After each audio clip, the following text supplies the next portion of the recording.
Is All Elite Wrestling facing a challenge with its younger talent? Consider this. When the company launched in 2019, one of its main goals was to build new stars, make stars out of those indie darlings we were hearing about, and to some extent, they have succeeded in doing that. Maxwell Jacob Friedman stands out as a prime example of it. AEW is a game changer for professional wrestling. Some of you are screaming in the comments, but it's an absolute truth. At just 28 years old, Maxwell Jacob Friedman has become one of the most recognized names in professional wrestling and widely is regarded as the face of AEW. But what about wrestlers like the talented and charismatic Ricky Starks, the absolute powerhouse of Powerhouse Hobs, and even the daredevil himself, Darby Allin? And what about the bad boy Sammy Guevara? Despite consistently delivering strong performances, inconsistent creative booking and approaching to how they're presented may have prevented them from truly standing out as top-tier talents. So what's going on? What is the problem with younger talent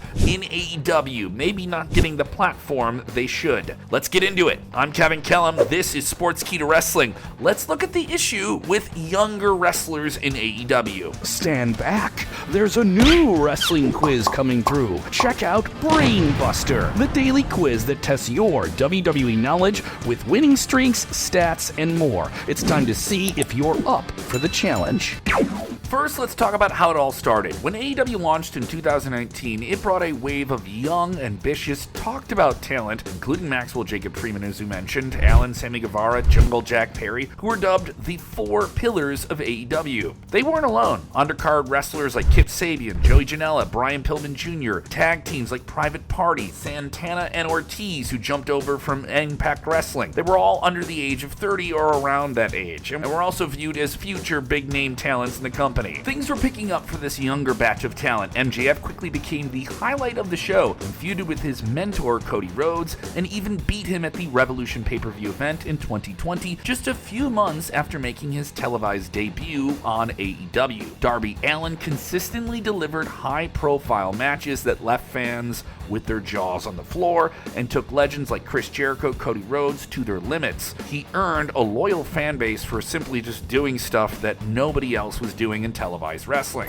On the other hand, Sammy Guevara aligned himself with Jericho and became a brash young heel who was drawing some comparisons to 2003 Randy Orton in the Evolution group. Then there's Jungle Boy Jack Perry, a lovable underdog who would do anything to prove his worth and earn fans' respect. Yeah, long before the whole real glass thing at AEW All In, Perry was a clean-cut good guy with that long curly mane that I know some women really appreciated seeing on television around that time. Not to mention the women's division, which had a roster of young, talented people like Ryo, Hikaru Shida, and Britt Baker DMD.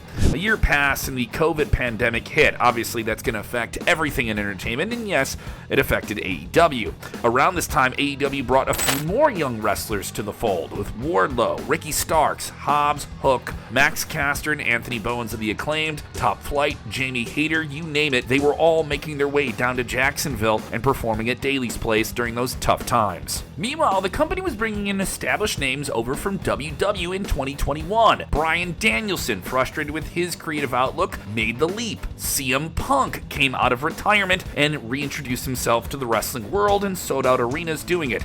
Adam Cole made the leap over from NXT. Christian Cage opted to not stay with WWE and give it a go in AEW. Malachi Black, Miro, and more, leading to an increasingly crowded roster of names that had value, names that fans in WWE were already aware of. As a result, it became inevitable that maybe some wrestlers could just get naturally lost in the shuffle. And we'll keep coming back to that lost in the shuffle thing. And that's exactly what happened. Many wrestlers were simply either let go, let their contracts dissolve out, and just became people who you didn't know were even still with AEW. Despite the crowded roster, AEW continued to feature the four pillars, those four prominent young names we mentioned earlier.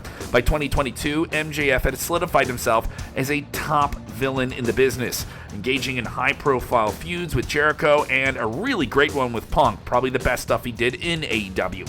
with fans eagerly anticipating his eventual World Championship reign at Full Gear 2022. Skateboarding bad boy Darby Allin captured the TNT Championship multiple times and enjoyed a memorable run alongside the returning legend Sting. Oh, both of them have face paint, but it's a whole lot more serious than that.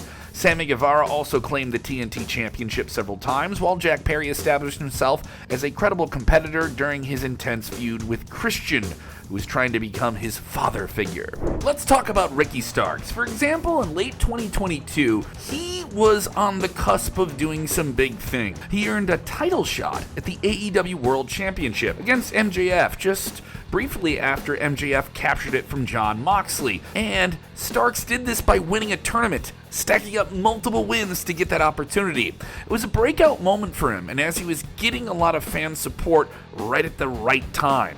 In an episode of Dynamite, he absolutely wrecked MJF on the microphone. Yes, Starks cooked MJF, one of the best talkers in the business. This showed to everyone that he was ready for the next level. Of course, Starks wasn't going to beat MJF, but that's really not the point. This was Max's first title defense, and he had a lot more momentum than Starks did. But you could see that given this opportunity to establish himself as a main event player was meaningful. And despite being on the losing end to Maxwell Jacob Friedman, Starks certainly felt like a bigger deal on the other side of the match. Following this, he feuded with Chris Jericho, one of the big names in the company, and he also beat him a few times. You beat Jericho, that means something. However, despite his growing popularity, AEW didn't capitalize on the Ricky Starks momentum movement. Instead of being booked in significant feuds following the Jericho situation, he abruptly turned into a heel without much contextual explanation, and it was a twist, as yet Starks continued to be in the mix with more established names, like the best technical wrestler in the world, Bryan Danielson, and the circumstances were going to add a lot more pressure to him. Following the very sour backstage news that dominated the wrestling news cycle, with CM Punk being unceremoniously fired after the AEW All-In record-breaking attendance, they needed a big match to steal the conversation back for AEW at the All Out event in CM Punk's hometown. And that match looked like it was going to be Ricky Starks versus Bryan Danielson in a strap match. Yet again, Starks would not be the winner against Bryan Danielson, but it didn't really matter. That strap match really stole the show, earning 5 stars from the Wrestling Observer newsletter and getting a 9.2 rating on Cage Match. This was a show-stealing moment, not just for Danielson, but for the young upstart Ricky Starks. It was a certified show stealer, but that type of momentum, once again back to momentum, wouldn't be sustained for Ricky Starks as a single star. No, the decision was made to pair him with Big Bill, yet another former WWE name. They would have success capturing the AEW Tag Team Championships, keeping his presence on AEW television, but limiting it in a different way. They would eventually lose those titles in February of 2024. Starks coming out of 2023 was bound for bigger things in 2024, right? Well, his last televised match for the company was on Collision in a losing effort in a Tag Team Challenger tournament in March. Since then, he has shot down shallow speculation while he's been off television from some fans who claim he was benched by the company for shooting down creative ideas. He simply tweeted out, "Enough is enough. Usually I don't speak on this, but it's tired. I never turn down anything ever. Just stop."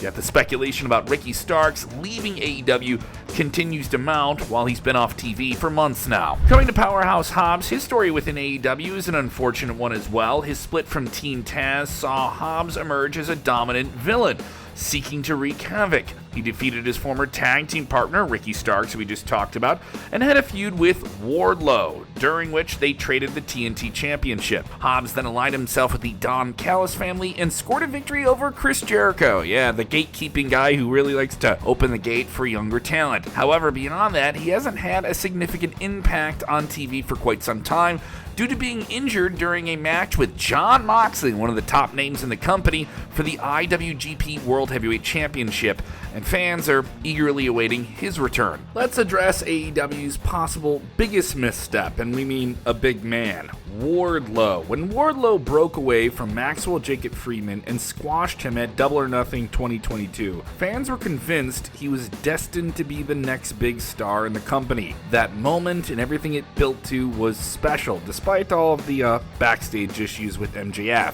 It was all about Wardlow, and he was bound for some huge things. He exuded the true superstar energy. Think about Dave Bautista in 05. That's what Wardlow had going on here. The big man would win the TNT Championship, and this should have been a launching pad for his rise to the top. However, this guy, who literally only had a handful of matches under his belt and reportedly opted to go with AEW instead of WWE at one point in his early career, was now on a dominant reign, and AEW had him lose the title to the likes of Hobbs and Samoa Joe before he won it back, which ultimately kind of lowered his momentum. This back and forth didn't do him any favors, and after losing the title to Luchasaurus, or really just Christian who walks around with it, Wardlow kind of vanished from the focus, from the spotlight. What could have saved him was a heel turn, which happened when he returned to All Elite Wrestling in 2023. At the time, MJF was the AEW World Champion, and he had turned into a babyface. This was a perfect time for Wardlow to kind of take that role and go back for the guy who, did him wrong in the past. And AEW had to do was put him in the position to dethrone Maxwell Jacob Friedman. First, it would have made sense considering their history. Second, you don't have a lot of chances with wrestlers like Wardlow. You have to play on that size and the momentum and sensation around him. See what happened with Braun Strowman in WWE? It's kind of what was happening with Wardlow here. AEW simply didn't capitalize on Wardlow when he was at his hottest. Wardlow would be utilized as a member of Adam Cole's Undisputed Kingdom faction, who would cost Maxwell Jacob Friedman the title. So there's something there. Yeah, it was an opportunity for him, but it really just went nowhere so fast. And we haven't seen him on TV very often since. It's just sad that a talent is special. A guy who turns your head when you see him walk through an airport like Wardlow struggles to get TV time. Darby Allin's story is quite different. Yes, let's deviate from the negativity. The skull-faced skateboarding hardcore badass has been one of AEW's core players since the company launched. And nearly every big match he's been given, he delivers some big moments. He's always proved his worth to the company, has delivered those high-profile moments. His style has allowed him to carve out a niche as one of AEW's most exciting and unpredictable wrestlers. His matches are always must-watch events, and sometimes they are certainly set to steal the show, filled with moments that you're not going to see in many other big wrestling promotions. Breaking glass, kicking ass, and getting to be the man who tag teams with the icon Sting on his final run in pro wrestling. No one else gets to say that except Darby Allin. Allin has gotten the right handle from AEW, who have done a lot to make him feel like a special, unique performer in the ranks. Will he coffin drop his way into an AEW World Title Championship in the future? It certainly seems like it's a possibility. Sammy Guevara is easily one of the most divisive figures in AEW. His characterization in the company has seen him jump from good guy to bad guy, but his issues outside of the ring have also interfered with his work inside of the ring. Guevara started out as one of the core members of AEW when the company debuted, and was actually in the first televised match against Cody Rhodes on the first episode of Dynamite. A clear sign that AEW saw a lot in him as a future talent. He would join the Inner Circle faction with Chris Jericho and get to tag team with him and get really highlighted within that group. He went on to win the TNT Championship, but reported issues backstage continued to be something that would taint all of his success. Inappropriate comments he made about WWE superstar, now known as Mercedes Moné in AEW, resurfaced from a podcast interview, and that didn't really help out his reputation much. He got involved in backstage, real-life altercations with Andrade and Eddie Kingston, and even got suspended. Then there was issues where he was featured in a no-DQ match with the legendary Jeff Hardy on AEW television, where Guevara reportedly landed on Hardy's face at a 45-degree angle, breaking Hardy's nose and putting him on the shelf. these were his own hiccups, but the booking and featuring of Guevara has been something that's been questionable. One week he's aligned with Chris Jericho, the next he was feuding with him. Then let's not forget that he joined the Don Callis family, though it's easy to forget since he just left weeks after joining the group. Yeah, so the suspensions, the stop and go booking, well, Sammy Guevara is back in the mix on Ring of Honor, where he is one half of the tag team champions with Dustin Rhodes. Now coming to Jungle Jack Perry. Since he came back from a long suspension after the infamous All In 2023 incident, his booking has been on point. But ever since AEW released that footage of CM Punk where, Punk choked him out and there was a scuffle, many fans have seen him as someone who's maybe riding that one incident as his one hit. But still, the heat is there, and now he's positioned to have a huge title match with Bryan Danielson at the upcoming All Out event while we record this. Now, if you've watched this video this long and you're expecting some baseless pot shots at AEW, well, you're not going to get them. The fact of the matter is, All Elite has a tremendous platform that is the biggest non-WWE televised wrestling company for a wrestling talent to sign with right now, where young talent have been seen by more eyes in AEW than maybe they were before AEW. With the collective reorganization, consistency, and avoiding those unfortunate pop-up circumstances like injuries, AEW has an undeniably gifted crop of talent under the age of 35 to build the company around in the future. Yet when free agency names like the recently acquired from WWE Ricochet come over, when Tokyo Dome headliners like Okada come over from New Japan, when current top names in AEW sustain their roles, how can these younger talents fight their way up the ranks with such fierce internal competition? Yeah, that's a crazy question to answer, and we don't have those answers right now. Maybe you do. Let us know in the comments below.